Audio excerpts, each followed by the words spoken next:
Price action roadmap series में हमारा ये 10वां वीडियो है। इससे पहले हम बेसिक प्राइस एक्शन में कैंडलस्टिक पैटर्न को कवर कर चुके हैं, जिसकी लिंक डिस्क्रिप्शन में है।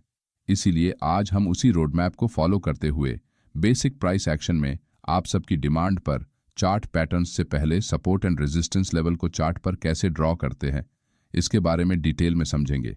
ये एक एक्सपीरियंस्ड ट्रेडर है जो कि यूट्यूब पर अपना खुद का चार्ट एनालिसिस करके रोज निफ्टी 50 और बैंक निफ्टी की इंपॉर्टेंट लेवल्स को चार्ट पर ड्रॉ करके देता है, जिसमें सपोर्ट एंड रेजिस्टेंस और की लेवल्स का समावेश होता है, जिसे देखकर रिटेल ट्रेडर बिना कुछ सोचे समझे उन लेवल्स को अपने चार्ट पे ड्रॉ तो करते हैं, लेकिन इन लेवल्स के पीछे उस ट्रेडर की क्या साइकोलॉजी और माइंडसेट है, इसके बारे में उन्हें कुछ पता नहीं होता है। अगर आप भी ब्लाइंडली इस तरह के लेवल्स को फॉलो करते हैं तो मेरा आपसे अनुरोध है कि आप इस वीडियो को ना देखें, क्योंकि इस वीडियो में हम आपको खुद से चार्ट पर इन लेवल्स को कैसे ड्रॉ करना है इसे सिखाने वाले हैं।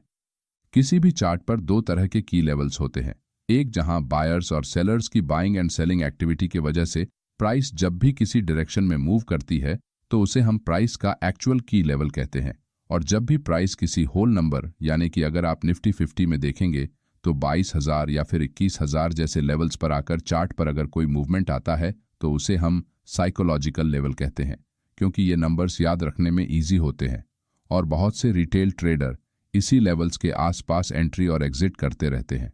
इसलिए इन साइकोलॉजिकल लेवल्स का इस्तेमाल बड़े ट्रेडर रिटेल ट्रेडर को फंसाने के लिए करते हैं। आपको इन लेवल्स के पास ट्रेडिंग को अवॉइड करना चाहिए। चार्ट पर प्राइस जिस लेवल से एक स्ट्रॉन्ग अपसाइड या फिर डाउनसाइड मूवमेंट करती है उस लेवल को हम की लेवल्स कहते हैं, जिसके बारे में हमने इसके पहले की वीडियोस में बहुत बार जिक्र किया है। ये निफ्टी 50 का 21 फरवरी से लेकर 1 मार्च तक का 15 मिनट टाइम फ्रेम का चार्ट है। इस चार्ट को देखकर न्यू ट्रेडर इस तरह से सपोर्ट एंड रेजिस्टेंस लेवल्स को अपने चार्ट पर ड्रॉ करते हैं। यहाँ चार्ट पर हर एक लेवल पर लाइन बनाई गई है, जिससे इस चार्ट पर कौन सा लेवल इंपॉर्टेंट है और कौन सा नहीं ये जानना मुश्किल हो जाता है। साथ ही यहाँ सपोर्ट और रेजिस्टेंस को ड्रॉ करने के लिए सिंगल हॉरिजॉन्टल लाइन का इस्तेमाल किया गया है, जिससे जब लाइव मार्केट स्टार्ट होता है तब यही ट्रेडर खुद की बनाई गई लाइंस को देखकर कंफ्यूज हो जाते हैं और दिन भर गलत एंट्री और एग्जिट करते रहते हैं, जिससे लॉस होता है और बाद में यूट्यूब पर बताए गए दूसरों के लेवल्स को फॉलो करते हैं। इसीलिए अब इसे सुधारने के लिए सबसे पहले चार्ट पर इंपॉर्टेंट की लेवल्स कैसे ड्रॉ करते हैं ये जानेंगे। उसके बाद लोअर टाइम फ्रेम में एंट्री कैसे करनी है इसे समझेंगे। आप एक इंट्राडे ट्रेडर है और ऑप्शंस में ट्रेडिंग करते हैं, इसीलिए आप अपने ट्रेड को कुछ मिनट या फिर ज़्यादा से ज़्यादा 1-2 घंटे के लिए ही होल्ड करते हैं। इसीलिए अगर आप बैंक निफ्टी या निफ्टी 50 जैसे इंडेक्स में इंट्राडे ट्रेडिंग करते हैं तो सबसे पहले आपको चार्ट पर की लेवल्स को बनाने के लिए 15 मिनट का चार्ट ओपन करना है। इससे बड़ी टाइम फ्रेम में अगर आप लेवल्स को ड्रॉ करेंगे तो आपके स्टॉप लॉस बहुत बड़े हो जाएंगे, जो कि एक रिटेल ट्रेडर के लिए ठीक बात नहीं है। जब कभी भी आप किसी इंपॉर्टेंट लेवल को चार्ट पर ड्रॉ करते हैं तो इस तरह की सिंगल हॉरिजॉन्टल लाइन का इस्तेमाल ना करें। यहाँ लोअर लेवल्स पर इस बेरिश रेड कैंडल की विक लो से अगर आप एक लाइन बनाएंगे तो ये लाइन यहाँ इस ग्रीन कैंडल के लो को टच करती है, मगर प्राइस नेक्स्ट टाइम इस लाइन को टच करे बगैर ही ऊपर निकल जाती है, क्योंकि चार्ट पर कोई भी की लेवल एक जोन की तरह काम करता है और प्राइस जब भी उस जोन में आती है तभी रिएक्ट करती है। इसलिए हम इन इंपॉर्टेंट जोन्स को ड्रॉ करने के लिए एक सिंगल लाइन के बजाय इस तरह के रेक्टेंगल टूल का इस्तेमाल करेंगे, जिससे आप ज़्यादा से ज़्यादा कैंडल्स को कनेक्ट कर सकेंगे। चार्ट पर बनने वाला हर एक support and resistance zone important नहीं होता है, इसलिए चार्ट पर strong support and resistance zone को ड्रॉ करने के लिए हम स्मार्ट मनी कंसेप्ट्स में यूज होने वाले ऑर्डर ब्लॉक कैंडल का इस्तेमाल करेंगे। यहाँ प्राइस इस लेवल से रिजेक्शन फेस करते हुए तेजी से नीचे आई है। इसका मतलब मार्केट में यहाँ बड़े ट्रेडर्स ने स्ट्रॉन्ग सेलिंग की है। इसलिए जहाँ से मार्केट में स्ट्रॉन्ग डाउनसाइड मोमेंटम शुरू हुआ है उस रेड कैंडल की पिछली ऑपोजिट कलर यानी कि ग्रीन कलर की कैंडल को हम बिग प्लेयर्स एंट्री कैंडल मानते हुए उस कैंडल के हाई और लो पॉइंट से हम एक रेक्टेंगल ड्रॉ करेंगे, जिससे चार्ट पर एक रेजिस्टेंस जोन बनते हुए आपको नजर आएगा। प्राइस जब भी इस जोन में आती है तो सेलर्स प्राइस को बार बार नीचे पुश करने की कोशिश करते हैं, जिससे मार्केट में स्ट्रॉन्ग सेलिंग आती है और सेलिंग प्रेशर बढ़ने के कारण प्राइस तेजी से नीचे चली जाती है। इसीलिए हम इस लेवल को एक स्ट्रॉन्ग रेजिस्टेंस लेवल के रूप में मानेंगे, क्योंकि रिटेल ट्रेडर कितनी भी ताकत लगा ले वो मार्केट में इतना बड़ा मूव नहीं ला सकते हैं। उसी तरह ये बेरिश मूव समाप्त होने के बाद प्राइस इस लेवल से फिर से एक बहुत बड़ा तेज अपसाइड मूव करती है। ये बुलिश मूव यहाँ इस ग्रीन बुलिश कैंडल से स्टार्ट हुआ है, इसलिए इस ग्रीन कैंडल से पहली रेड कैंडल को बिग प्लेयर्स एंट्री कैंडल मानते हुए इस कैंडल के लोअर विक को छोड़कर कैंडल हाई और लो से हम एक रेक्टेंगल को ड्रॉ करेंगे, जिससे चार्ट पर हमें एक सपोर्ट लेवल बनते हुए दिखेगा। प्राइस जब भी इस सपोर्ट एरिया में आती है तो बायर्स मार्केट में अपनी एंट्री बनाते हैं और प्राइस को हायर लेवल्स पर पुश करते हैं। अगर आप नोटिस करेंगे तो इस रेक्टेंगल को हम जैसे ही ड्रॉ करते हैं तो यहाँ पर सभी कैंडल्स के लो इस जोन को टच कर रहे हैं, इसलिए हमें यहाँ और लाइंस को ड्रॉ करने की आवश्यकता नहीं है। यहाँ कुछ कैंडल्स इस जोन से बाहर निकली हुई है, लेकिन प्राइस फिर से उसी जोन में वापस आई है क्योंकि यहाँ सेलर्स को ट्रैप किया गया है। अगली बार प्राइस जैसे ही इस जोन में आती है तो तेजी से ऊपर निकल जाती है, जिससे हम इसे एक स्ट्रॉन्ग सपोर्ट जोन कह सकते हैं। प्राइस जब इस सपोर्ट एरिया से ऊपर निकलती है तो बीच में यहाँ एक रेड कैंडल बनती है, जिस कारण प्राइस का मोमेंटम कम होता है, लेकिन अगली ही कैंडल के साथ प्राइस फिर से तेजी से ऊपर निकल जाती है। इसलिए हम इस कैंडल के हाई और लो को मार्क करते हुए एक रेक्टेंगल को ड्रॉ करेंगे। यहाँ मार्केट इस जोन से बार बार सपोर्ट लेकर ऊपर जा रहा है, लेकिन ऊपर जाते वक्त प्राइस थोड़ी रुक रुक कर ऊपर जा रही है, इसलिए ये एक कमज़ोर सपोर्ट है। यहाँ हमने सिर्फ 3 रेक्टेंगल्स को बनाया है, लेकिन फिर भी चार्ट पर सभी इंपॉर्टेंट लेवल्स को हमने कवर कर लिया है, जिससे हमारा चार्ट अब दिखने में एकदम साफ सुथरा दिख रहा है। इस कारण हमें लाइव मार्केट में ट्रेडिंग करते समय एंट्री और एग्जिट के निर्णय लेने में आसानी होती है और हम कंफ्यूज नहीं होते हैं। इन इंपॉर्टेंट लेवल्स को 15 मिनट के चार्ट पर हमने ड्रॉ कर लिया है। चलिए अब लोअर टाइम फ्रेम में एंट्री कैसे करनी है ये जानेंगे। यहाँ हम निफ्टी 50 के उसी चार्ट को 5 मिनट टाइम फ्रेम में पिछले सिर्फ 3 दिन यानी कि 28 फरवरी से लेकर 1 मार्च तक के चार्ट को ओपन करते हैं।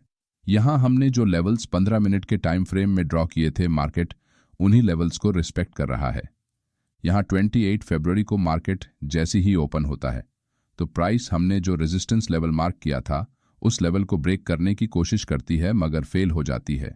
इसका मतलब यहाँ हायर लेवल्स पर फिर से सेलर्स मार्केट में एक्टिव हो चुके हैं, जो प्राइस को यहाँ से ऊपर नहीं जाने देना चाहते हैं।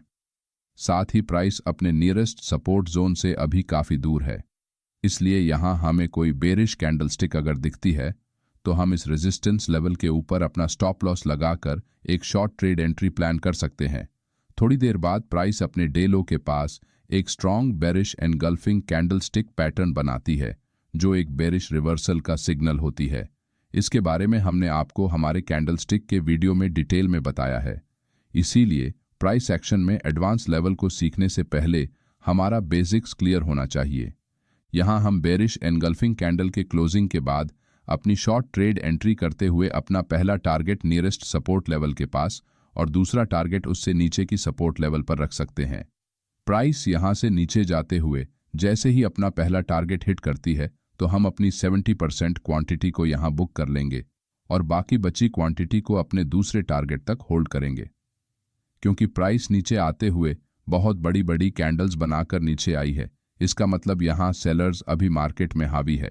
साथ ही अगर प्राइस यहाँ से रिवर्स करते हुए ऊपर निकलने की कोशिश भी करेगी तो हमारा ज़्यादा नुकसान नहीं होगा, बस थोड़ा सा प्रॉफिट कम होगा, क्योंकि हमने अब हमारा स्टॉप लॉस ऊपर से निकालकर हमारे एंट्री पॉइंट से थोड़ा नीचे हमारे फर्स्ट टारगेट के 50% लेवल पर रखा है।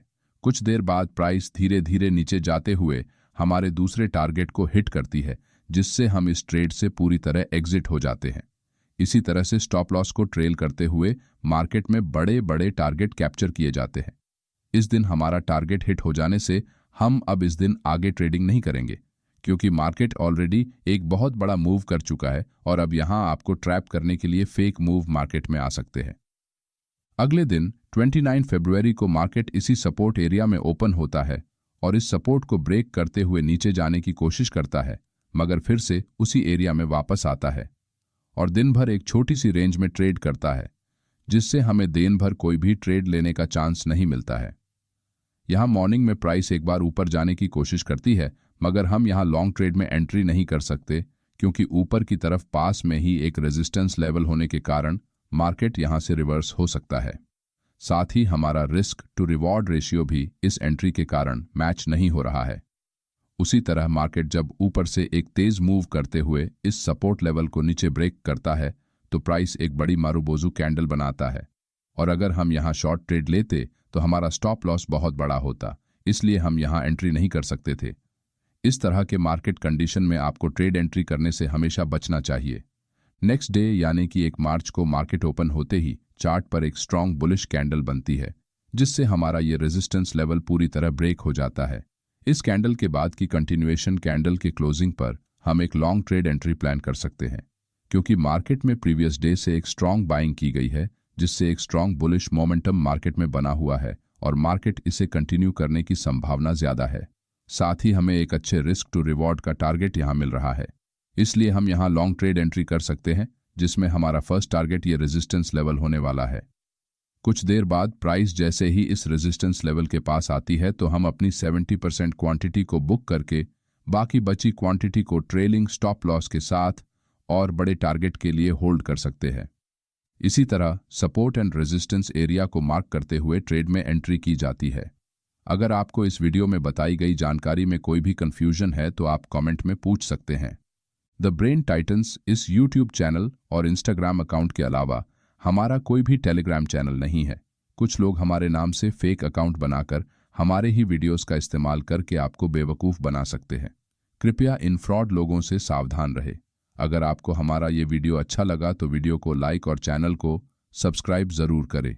धन्यवाद।